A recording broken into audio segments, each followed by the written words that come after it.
નમસ્કાર દર્શક મિત્રો, એટીબી ન્યૂઝના કૃષિલક્ષી કાર્યક્રમ કૃષિ રત્નમાં હું કુમાર બારોટ આપ સૌનું સ્વાગત કરું છું.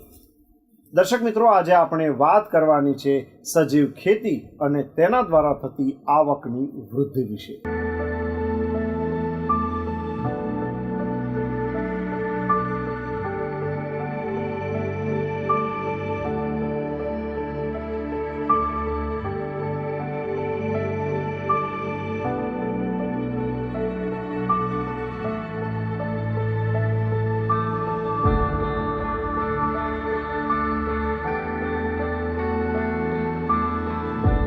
દર્શક મિત્રો, સજીવ ખેતી અને તેના દ્વારા આવક વૃદ્ધિ તેના વિશે આજે આપણે ચર્ચા કરવાની છે, જેના માટે અમારા કાર્યક્રમમાં ઉપસ્થિત છે ડૉક્ટર હરેશ પટેલ કે જેઓ Kama International Organic Private Limited Prithvipura managing director છે. તો આવો તેમની પાસેથી જાણીએ કે સજીવ ખેતી શું છે અને તેનાથી આવક વૃદ્ધિ કેવી રીતે થાય.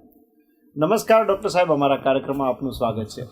ડૉક્ટર સાહેબ, સૌથી પહેલાં આપ અમારા દર્શક મિત્રોને એ જણાવો કે સજીવ ખેતી એટલે શું અને તેનું મહત્ત્વ શું છે. નમસ્કાર. ચોક્કસ. સમગ્ર વિશ્વમાં સૌથી વધુ વિકાસ કરી રહેલું ક્ષેત્ર એટલે કૃષિ છે.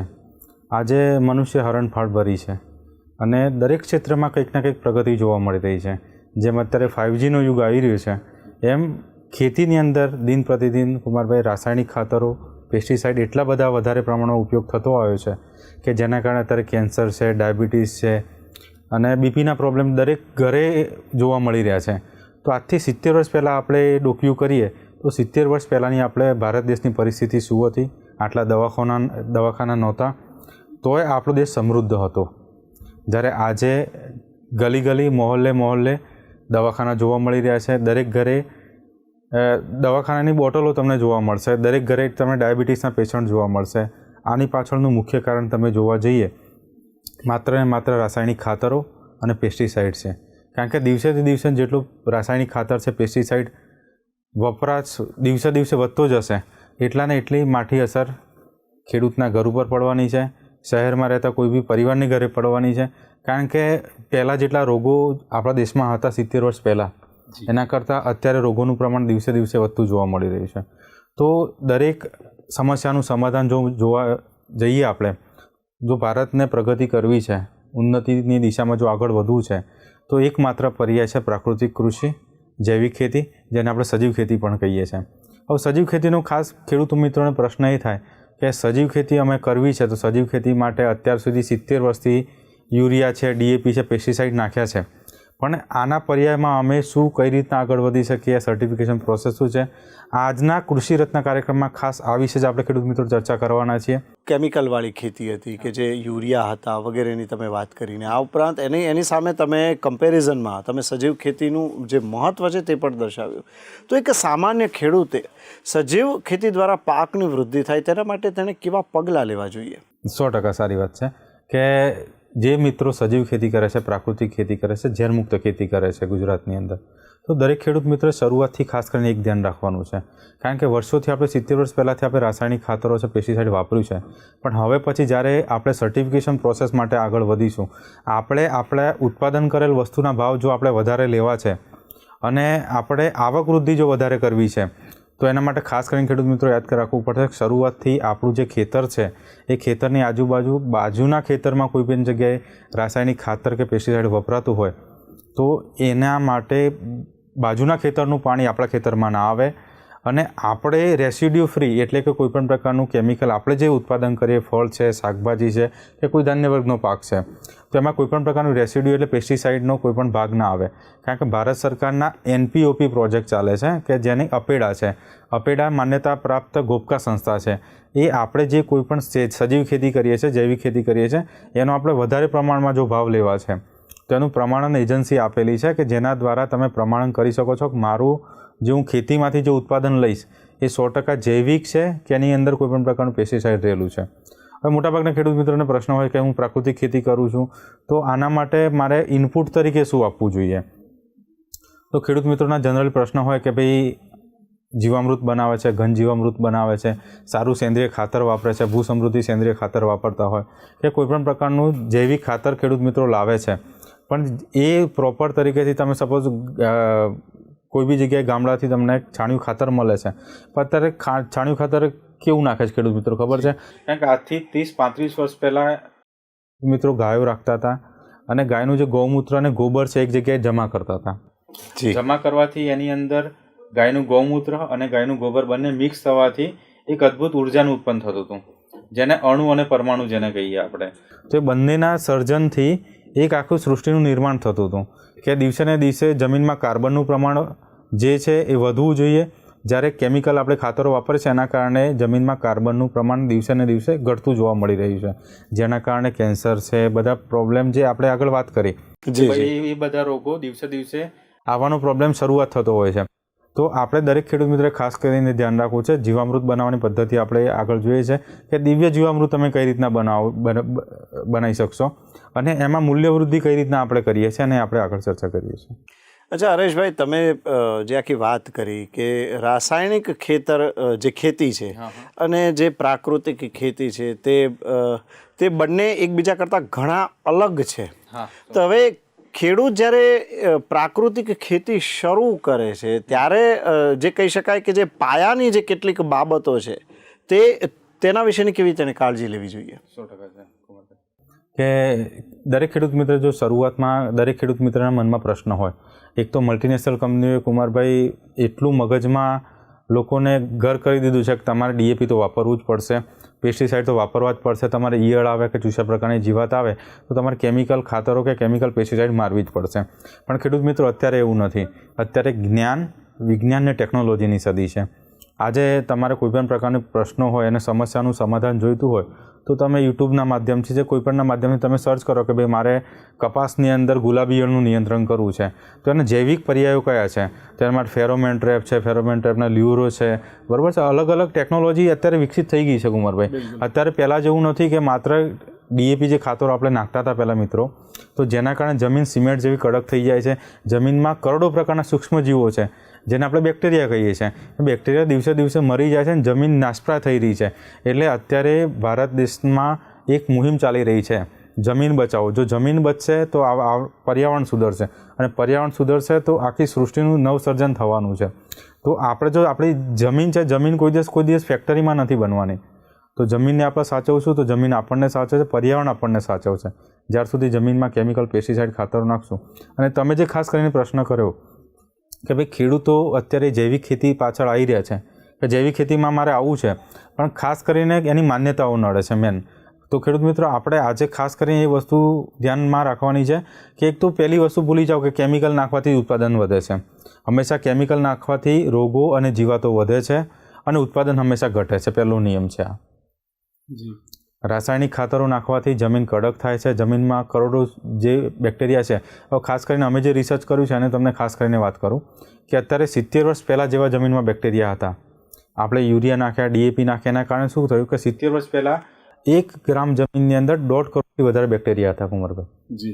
બરાબર. હવે આજે એ વસ્તુનું તમે 1 ગ્રામ જમીન લો તેમાં 25,000-30,000 જેટલા જ માઇક્રો ઓર્ગેનિઝમ જેને બેક્ટેરિયા કહીએ આપણે, એ માત્ર ને માત્ર આટલા રહ્યા છે. એના કારણે આપણે સ્વાદ છે, સોડમ છે, એની સુગંધ છે. પહેલાં ખેડૂત મિત્રો આપણા ઘરે કોઈ બટાકાની સબ્જી બનતી હતી કાં તો ધાણા લઈ આવતા હતા આપણે, તો એમાં સોડમ આવતી હતી આપણને. પણ આજે સોડમ આપણને નથી જોવા મળતી. તેની પાછળના આ 70 વર્ષ પહેલાં કરોડો જે સૂક્ષ્મજીવો હતા જેને બેક્ટેરિયા જેને કહીએ એ આપણે નાશપ્રાય કરી દીધા છે. હવે ફરી પાછા એને આપણે જમીનમાં લાવવા પડશે. તો એના માટે અમે એક ટેકનોલોજી ડેવલપ કરી છે, દિવ્ય જીવામૃત બનાવવાની પદ્ધતિ છે. તો એની અંદર ઉર્જા એક્ટિવેટર છે, એનો જે આપણે પ્રોસેસ છે આગળ બતાવીએ છીએ કે પોષણ માટે હવે બીજા બધા કોઈપણ પ્રકારના રાસાયણિક ખાતરો આપવાની જરૂર નથી. તમે દર અઠવાડિયે છે, 15 દિવસે કાં તો 21 દિવસે તમે દિવ્ય જીવામૃત બનાવવાની પ્રોસેસ છે બનાવીને તમે આપો. અને બીજી વસ્તુ ખાસ કરીને ધ્યાન રાખવાની છે કે જ્યારે બી તમે જૈવિક ખેતી માટે કોઈપણ પાકનું સિલેક્શન કરો છો તો પાક એવા હોવા જોઈએ, કાં તો રોકડિયા પાક હોવા જોઈએ, કાં તો શાકભાજી પાક હોવા જોઈએ જે તમને શોર્ટ ટર્મમાં સારામાં સારું ઉત્પાદન આપી શકે, જેને ઉત્પાદન અને મૂલ્યવૃદ્ધિ થઈ શકે. ખાસ કરીને એક્ઝામ્પલ આપીએ તો શરૂઆતમાં તમે સપોઝ કોઈપણ ધાન્ય વર્ગનો પાક કરો છો તો ધાન્ય વર્ગના પાક પછી કોઈપણ કઠોળ પાક કરો તો એનું રૂટિંગ સિસ્ટમ એટલે એનું મૂળ સુધરશે. કારણ કે જે કપાસ કરો છો તો કપાસ પછી મગફળી કરો શિયાળુ પાક, તો કપાસનું મૂળ છે સોટી મૂળ છે, એટલે એનું મૂળ હંમેશા એક નીચેની તરફ વી આકારની દિશામાં જતું હોય છે. અને જ્યારે મગફળી કરશે તંતુ મૂળ હોય છે એટલે એના રૂટ સિસ્ટમ રાઇઝોબિયમની ગાંઠો છે, એટલે જે નાઇટ્રોજન કપાસના પાકે લીધેલો છે એ ફરી પાછો આપણે મગફળી વાવીશું તો મગફળીની અંદર પાછું નાઇટ્રોજન સ્થિરીકરણ થશે એટલે આપણે ન્યુટ્રિશન બેલેન્સિંગ થશે. તો આ રીતનું મેનેજમેન્ટ ખેડૂત મિત્રો કરશે. પાકનું આયોજન વ્યવસ્થિત થવું જરૂરી છે. ગુજરાતના મોટાભાગના ખેડૂતો એક જ ભૂલ કરતા હોય છે કુમારભાઈ કે હંમેશા પાકનું રેગ્યુલર આયોજન નથી. આજે સપોઝ તરબૂચનું વાવેતર કર્યું તો આવતા વર્ષે ફરી પાછું એની પાસે તરબૂચ કાઢીને પાછી બાજરી કરશે. બાજરી કાઢે પછી પાછું કપાસ કરે કાં તો ડાંગર કરે, ગમે તે કરતા હોય. એટલે 2 થી 3 પ્રકારની ક્રોપની જે પેટર્ન છે એ માત્ર ને માત્ર એ જ ચલાવતા હોય છે. પણ એવું નહીં કે આપણે દર વર્ષે કાં તો 2 કે 3 વર્ષે લીલો પડવાશ કરો, એમાં શણ છે, ઈકળ છે, ગુવાર છે, આના પાકોનું તમે વાવેતર કરશો તો રૂટિંગ સિસ્ટમ બદલાશે, મૂળ બદલાશે. એટલે જે પાકને જરૂરી બધા પોષક તત્વો છે એના પાંદડા પડશે, એનું રૂટિંગ સિસ્ટમ પછી એનું રોટાવેટરથી અંદર કરશો. પછી બેક્ટેરિયા જે આપણે આપીએ છીએ લિક્વિડમાં એ બેક્ટેરિયા તમે જમીનમાં આપશો તો જમીન પોચી અને ભરભરી બને છે. અને જમીન જેટલી પોચી અને ભરભરી બનશે તો દુનિયાની કોઈ એવી તાકાત નથી. તમે જૈવિક ખેતીમાં બી કેમિકલ ખેતીમાં જેટલું ઉત્પાદન લઈ શકતા હતા મિત્રો એટલું ને એટલું ઉત્પાદન તમે દર વર્ષે લઈ શકો છો. એવું નથી કે 3 વર્ષ પછી આપણને ઉત્પાદન મળે. હરેશભાઈ, તમે આ ખરેખર ખૂબ જ એક ડિટેઇલ વાત કરી અમારા ખેડૂત મિત્રો માટે. હવે દાખલા તરીકે હું ખેડૂત છું અને મેં એક સજીવ ખેતીની શરૂઆત કરી, પણ તમે જે કીધું કે બેક્ટેરિયાનો જે ગ્રોથ છે તે જમીનમાં ઘટી ગયો છે. તો હવે ઘણી વખત એવું પણ થાય કે મેં પ્રાકૃતિક ખેતીની શરૂઆત કરી પણ મને પાક ઓછો મળ્યો. તો હું કદાચ એવું થાય કે શરૂઆતમાં હું થોડું ગભરાઈ જાઉં અને એમ થાય કે ના, સજીવ ખેતી નથી કરવી, હું ફરી પાછો રાસાયણિક ખેતી કરું. ચોક્કસ તમે ખૂબ જ વાત કરી, કારણ કે મેં શરૂઆતમાં જ વાત કરી. કારણ કે જેટલું મનોબળ મજબૂત હશે ને, કારણ કે અત્યારે આપણી આજુબાજુ બહુ બધા ખેડૂત મિત્રો યુરિયા લાવતા હશે, ડીએપી લાવતા હશે, આપણું મનોબળ તોડવાના પ્રયત્નો કરતા હશે. મેં 2008ની અંદર સાબરકાંઠા જિલ્લાના 28 ખેડૂતો ઉપર સર્વે કર્યો કુમારભાઈ કે ખેડૂત મિત્રો શા માટે સજીવ ખેતી નથી અપનાવતા. સજીવ ખેતી કરતા ખેડૂત મિત્રોનો બી અભ્યાસ કર્યો અને એના તારણરૂપે ખાસ કરીને જોવા મળ્યું કે આજે તો પરિસ્થિતિ ખાસી અલગ છે. આજે 2022ની આજે વાત કરીએ તો 2022ની અંદર ખેડૂતો જાગૃત થયા છે પ્રાકૃતિક ખેતી, ઝેરમુક્ત ખેતી કરવા માટે. અને એની પાછળનું એક કારણ છે કે ખેડૂતોને હવે દિવસે દિવસે શહેરના જે લોકો છે એ બી જાગૃત થયા છે અને એ લોકો બી આજે કહે છે કે ભાઈ અમને ઝેરમુક્ત વસ્તુઓ આપો, જેમાં પેસ્ટિસાઇડનો કોઈપણ પ્રકારનો વપરાશ ના થયેલો હોય, ડીએપી કાં તો યુરિયાનો કોઈપણ પ્રકારનો વપરાશ ના થયો હોય એવી વસ્તુ તમે અમને આપો. પણ ખેડૂત મિત્રને પ્રશ્ન પહેલો જ આવી જાય કે સપોઝ હું પહેલા વર્ષે સજીવ ખેતી કરું કાં તો ઝેરમુક્ત પ્રાકૃતિક ખેતી કરું છું, પણ જો પહેલા વર્ષે મને ઉત્પાદન ઓછું આવશે તો. જો મિત્રો, જ્યારે જમીન હંમેશા સ્વસ્થ હશે ને, હું તમને દરેક મારા એપિસોડમાં દરેક ખેડૂત મિત્રને હું કહેતો હોઉં છું કે માતાની ગર્ભમાં રહેલું બાળક હોય અને બાળક અંદરથી બીમાર હોય, કોઈ ગાયનેક જોડે જાઓ અને તમે એની સારવાર કરાવડાવો, ડૉક્ટર એવું કહે કે ભાઈ માતાની ગર્ભમાં રહેલું બાળક બીમાર છે, તો ખેડૂત મિત્રો સારવાર કોની થાય? માતાની થાય કે માતાના ગર્ભમાં રહેલા બાળકની થાય? તો ઓબ્વિયસલી બધા મિત્રો કહેશે કે ભાઈ બાળકની કોઈ દિવસ સારવાર ના થાય, હંમેશા સારવાર માતાની જ થાય.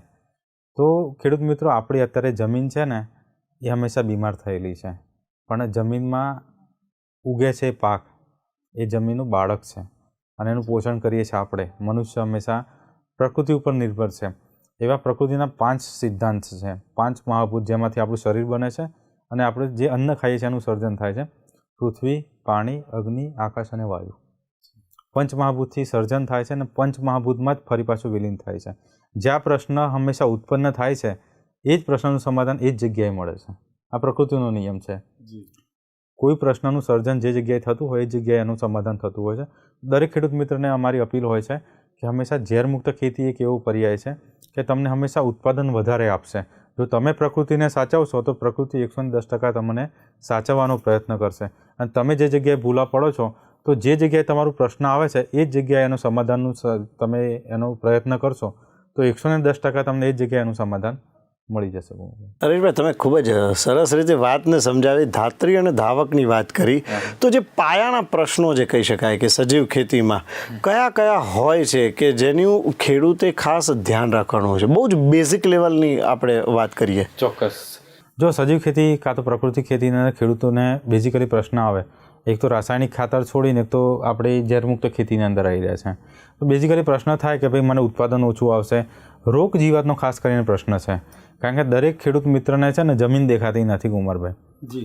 માત્ર ને માત્ર ખેતરમાં જાય એટલે છોડ દેખાય અને છોડની ઉપર રહેલી જીવાત દેખાય. બરાબર છે? આટલી વસ્તુ દેખાતી હોય છે તો ખેડૂત મિત્રને મારો જનરલી અમે કહેતા હોઈએ છીએ કે ભાઈ જ્યારે બી આપણે પાક જેટલો સમૃદ્ધ હશે, આપણી જમીન જેટલી સમૃદ્ધ હશે, તો જમીન જેટલી સમૃદ્ધ હશે એટલો પાક તમારો સમૃદ્ધ થશે અને પાક જેટલો સારો હશે એટલું તમને ઉત્પાદન વધારે આપશે.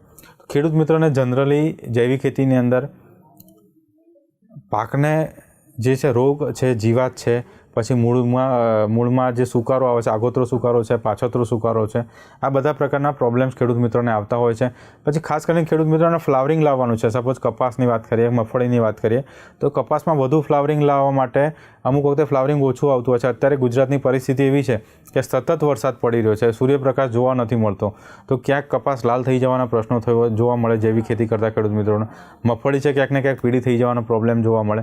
તો આ બધાના પ્રોબ્લેમના સમાધાન સ્વરૂપે દિવ્ય ઉર્જા એક એવું વસ્તુ છે કે જેના માધ્યમથી ખેડૂત મિત્રોને કોઈપણ પ્રકારનો વધારાનો ખર્ચો કરવો પડતો નથી અને ઓછા ખર્ચે કેમિકલ ખાતર અને કેમિકલ પેસ્ટિસાઇડના પર્યાયમાં દિવ્ય ઉર્જા એક એવો પર્યાય છે કે જેના દ્વારા ખેડૂતને ગ્રીનરી આવે, છોડની વૃદ્ધિ થાય, વિકાસ થાય અને છોડની 4 અવસ્થા જે આપણે કહીએ છીએ.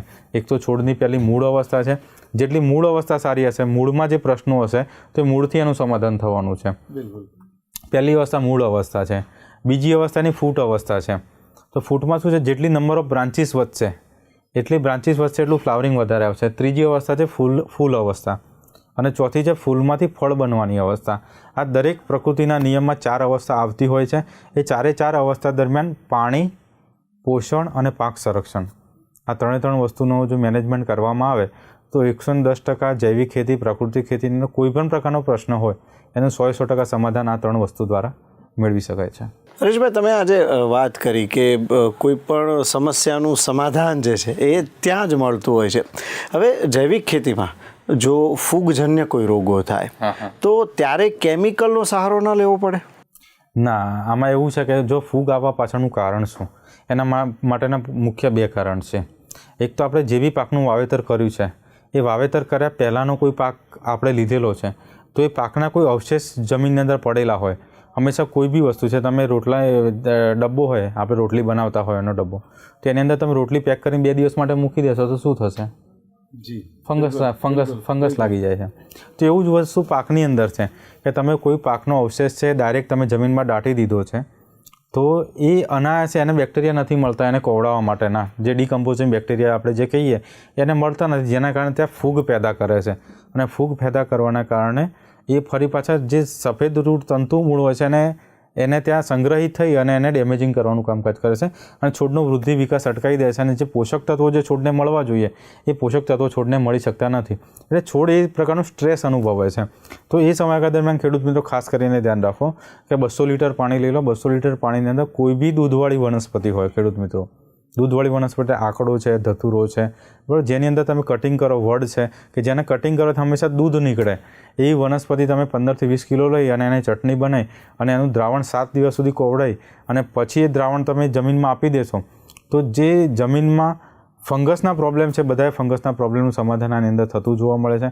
અને જે ખેડૂત મિત્રોને રેડીમેડ જોઈએ તો ડૉક્ટર ફંગસ્ટાર કરીને આવે છે જે 1 એકરમાં માત્ર 1 લીટર વાપરવાનું હોય છે. એ તમે દ્રાવણ 200 લીટર પાણીની અંદર 1 લીટર નાખી અને કાં તો ડ્રીપ ઇરિગેશન છે કાં તો ખુલ્લું પિયત પદ્ધતિ છે એની અંદર તમે આપી દેશો તો તમારે 3 થી 4 દિવસની અંદર નવું રૂટિંગ સિસ્ટમ ડેવલપિંગ થતું જોવા મળશે. એની બ્રાન્ચીસ અને જો મગફળી પીળી પડતી હશે કાં તો વૃદ્ધિ વિકાસ નથી થતો તો વૃદ્ધિ વિકાસ બી થવાનું ચાલુ થઈ જાય છે ફંગસના કારણે. તમે જે ફૂગજન્ય રોગોની વાત કરી, આવો જ એક પ્રશ્ન જે છે તે ઉધઈને લઈને ઉપસ્થિત થતો હોય છે. ઉધઈ સમગ્ર ખેતરને નાશ કરી શકે છે. આવા સમયે જે ખેડૂત જૈવિક ખેતી કરતો હોય, પ્રાકૃતિક ખેતી પર જે પોતાની જાતને આધારિત કરવા માગતો હોય તેણે કેવા પગલાં લેવા જોઈએ? ચોક્કસ, ખૂબ જ સુંદર વાત કરી કુમારભાઈ તમે કે સપોઝ કોઈ પણ ખેતરમાં તમે જશો, હંમેશા એક ઉદાહરણ રૂપે આપણે આને સમજીએ, કારણ કે કોઈ પણ પ્રકૃતિએ બનાવેલું કોઈ પણ જીવ છે એ હંમેશા એના જે નુકસાનકારક જીવને કોઈ દિવસ ખાતું નથી. એનો પહેલો નિયમ છે કે સપોઝ ઉધઈનું ઉદાહરણ લઈ લઈએ આપણે તો ઉધઈ છે હંમેશા કોઈ દિવસ લીલા પદાર્થને ખાતું નથી કુમારભાઈ. ઉધઈ હંમેશા જ્યારે જમીનમાં સેન્દ્રિય પદાર્થ પડેલો હશે ત્યાં સુધી સેન્દ્રિય પદાર્થને જ ખાવાનો પ્રયત્ન કરે છે, પણ જ્યારે જમીનમાં સેન્દ્રિય પદાર્થ કુમારભાઈ હોતો નથી તો સેન્દ્રિય પદાર્થ ના હોવાના કારણે છોડના લીલા મૂળને ખાવાનો પ્રયત્ન કરે છે ઉધઈ.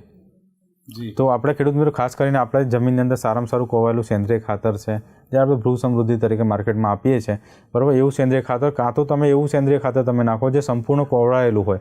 હવે ખેડૂત મિત્રો શું કરે છે મોટાભાગે કે આખા વર્ષ દરમિયાન એક જગ્યાએ ઉકરડું કરી રાખે અને એ ઉકરડો ફરી પાછું ભેગું કરીને પાછું ખેતરમાં નાખે છે, પણ એક કમ્પ્લીટ પ્રોસેસડ ખાતર નથી મિત્રો એ. એના કારણે તમારા નિંદામણના પ્રશ્નો વધી જતા હોય છે. પછી નિંદામણ માટે પાછા નિંદામણના મજૂરો કરવા પડતા હોય છે. તે બધા પ્રશ્નોના સમાધાન સ્વરૂપે આપણી કંપનીએ એક ભૂ સમૃદ્ધિ તરીકે સેન્દ્રિય ખાતર માર્કેટમાં મૂકેલું છે, જે ખેડૂતને 1 એકરનો ખર્ચો મિનિમમ નોમિનલ થતો હોય છે. તો નોમિનલ ખર્ચાની અંદર તમે નાખી શકો છો, જેનો ઉપયોગ કરવાથી જે ઉધઈના પ્રોબ્લેમ છે એનું 110% સારામાં સારું નિરાકરણ કરી શકાય છે. હરેશભાઈ, તમે ફૂગજન્ય રોગો વિશેની કાળજીની વાત કરી, તમે ઉધઈની પણ વાત કરી, પણ ઘણી વખત પેલું જીવાતો પણ પડી જતી હોય છે. તો જે આ જે જીવાત હોય છે કયા કયા પ્રકારની હોય છે અને તેના ઉપાયો શું છે? ચોક્કસ, કારણ કે જો એક તો આપણે ખેતી પાકોની વાત કરીએ તો એમાં 2 પ્રકારની જીવાતો આવતી હોય છે. 2 પ્રકારની જીવાત, એક તો રસ ચૂસીને પાનની નીચે રસ ચૂસનારી, એ છે 4 પ્રકારની જીવાતો છે, જેને આપણે સફેદ માખી, લીલી પોપટી, થ્રિપ્સ, કથેરી જેને કહીએ છીએ. આવી 4 પ્રકારની છે, રસ ચૂસીને નુકસાન કરે છે. અને બીજી જે જીવાતો છે જમીનના અંદર મૂળમાં તમને જોવા મળે, કે સપોઝ મૂળને ખાવાવાળી જે જીવાત હોય છે, તો આ પ્રકારની અલગ અલગ મૂળને ખાય, પછી ફળને ખાવાના ઈયળો જોવા મળે, તમને ડૂંખને ખાનારી ઈયળ જોવા મળે.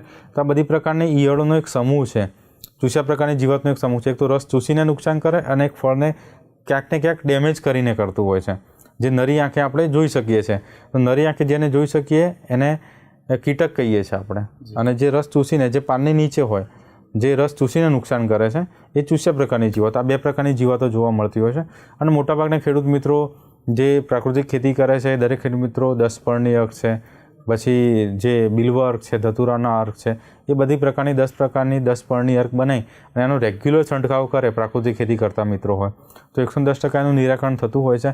પણ માર્કેટમાં ઘોપકા માન્યતા પ્રાપ્ત કંપનીની અમુક દવાઓ જો માર્કેટમાં અવેલેબલ હોય છે, એનો બી તમે પંપમાં 60 મિલી લઈ અને એનો જો અઠવાડિયે છે 15 દિવસે 20 દિવસે છંટકાવ કરશો તો ચૂસ્યા પ્રકારની જીવાત. જો એક કેમિકલ તમે ખાતરો જ્યારે પેસ્ટિસાઇડ વાપરતા હતા મિત્રો, ત્યારે તમે ચૂસ્યાને મારવાનું કામકાજ કરતા હતા.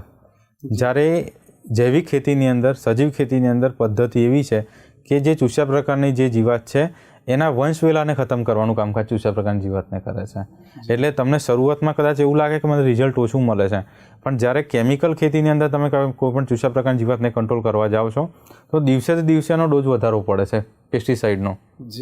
જ્યારે સજીવ ખેતીની અંદર તમે સપોઝ 10 પળની અર્ક બનાવો છો, કોઈ પણ વસ્તુ બનાવો છો, કે તમે લીમડાની લીંબોળી ક્રશ કરીને એનું દ્રાવણ બનાવીને તમે બી ખેડૂત મિત્રો આપો છો, તો દિવસે તમને પહેલો રાઉન્ડ, બીજો રાઉન્ડ, ત્રીજો રાઉન્ડ કરશો, તમને એવું લાગશે કે મને રિઝલ્ટ કદાચ નથી મળતું. પણ ચોથા વખત તમે મારશો ત્યારે તમને એવું રિઝલ્ટ મળશે ને ખેડૂત મિત્રો, કોઈ પેસ્ટિસાઇડ તમને એ રિઝલ્ટ નહીં આપી શકે.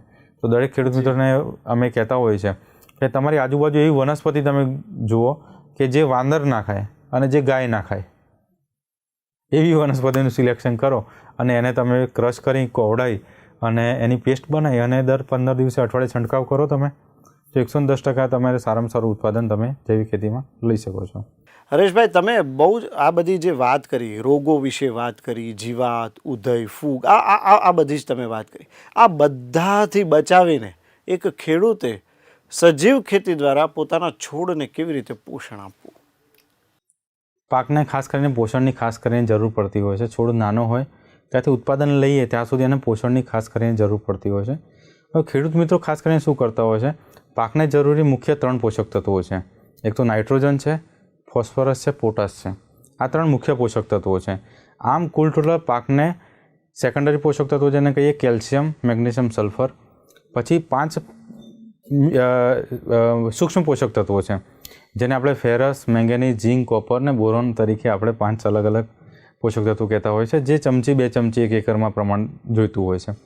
તો જૈવિક ખેતીની અંદર, પ્રાકૃતિક ખેતીની અંદર, ઝેરમુક્ત ખેતીની અંદર ખેડૂત મિત્રો પોષણ વ્યવસ્થાપન કરવું છે તો તમને જે બધા મિત્રોને ખબર છે કે ભાઈ જીવામૃત કઈ રીતના બનાવવાનું છે. જીવામૃત બનાવવાની પ્રોસેસની અંદર ખાલી એક જ નિયમ યાદ રાખવાનો છે, દિવ્ય જીવામૃત બનાવવાની પદ્ધતિ તમને કહું છું ખેડૂત મિત્રો.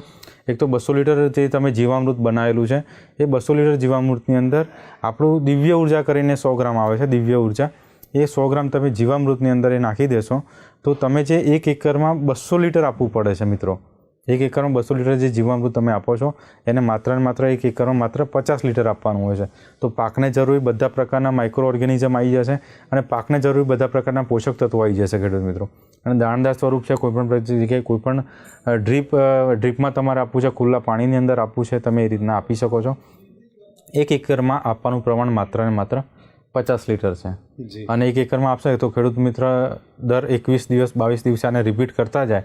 સપોઝ બાગાયતી પાકો છે તો બાગાયતી પાકોની અંદર જ્યારે આપણે જે મેં 4 અવસ્થા કહી, એક તો મૂળ અવસ્થાએ આપવાનું છે, બીજી ફૂટ અવસ્થાએ આપવાનું છે, ત્રીજી છે એને ફ્લાવરિંગ અવસ્થા અને જે ફૂલમાંથી ફળ બનવાની અવસ્થા છે. આ 4 અવસ્થા દરમિયાન તો ખાસ આપવાનું જ છે. પણ જ્યારે જરૂર પડે, વરસાદ પડવા પછી વરાપ આવી જાય તો વરાપ આવી જાય એ સમયગાળા દરમિયાન પાક કદાચ ફીકો પડતો હોય તમને, તો એ સમયગાળા દરમિયાન ખાસ કરીને આપવાનું છે. જ્યારે તમને એવું લાગે કે છોડ મારો રોગિષ્ટ જોવા મળે છે અને મારે નિરોગી બનાવવો છે, તો નિરોગી બનાવવા માટે એક જ ફોર્મ્યુલા છે કે જે દિવ્ય જીવામૃત બનાવવાની પ્રોસેસ છે ખેડૂત મિત્રો. એ પ્રોસેસ તમે ફોલો કરશો તો રોગ અને જીવાત, કારણ કે જેટલા છોડને પોષક તત્વો બધા મળશે, એટલા રોગ જીવાત આવવાના ચાન્સીસ બિલકુલ ઓછા થઈ જતા હોય છે. અને એનો હંમેશા રોગપ્રતિકારક શક્તિ વધતી હોય છે.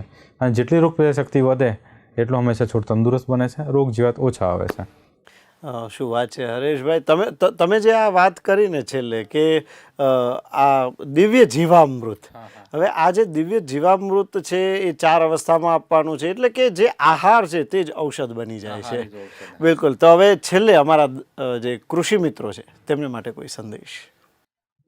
હું મોટાભાગે ખેડૂત મિત્રોને કહેતો હોઉં છું કે હંમેશા ઝેરમુક્ત ખેતીની દિશાની અંદર આગળ વધીએ. અને આજે તમે ચાલુ કરશો મિત્રો, પહેલાં તમે છે ને બધી જમીનની અંદર ચાલુ ના કરશો. સપોઝ તમારી 5 એકર 10 એકર જમીન છે તો 10 એકરની અંદર જમીનમાં તમે ચાલુ ના કરશો. પહેલાં પોતાના પરિવાર માટે કરો, બધી પ્રકારની શાકભાજી કરો તમે. પછી ઘઉં છે જે તમે કેમિકલવાળા માર્કેટમાંથી લાવતા હોય છે, બાજરી છે, જુવાર છે, મકાઈ છે, પોતાના પરિવાર માટે, પોતાના પરિવારના ભરણ પોષણ માટે ખાલી 1 એકરમાં ચાલુ કરો અને તમને સારું લાગે, તમારા રોગ જીવાત ઓછા આવે, તમને ઉત્પાદન સારું મળે, તમને લાગે કે ભાઈ આ કરવાથી મને આનંદ આવે છે, તો હું કહું છું બધા ખેતરીને તમે કરજો. 110% ઉત્પાદન વધારવાની ગેરંટી અમે આપીએ છીએ.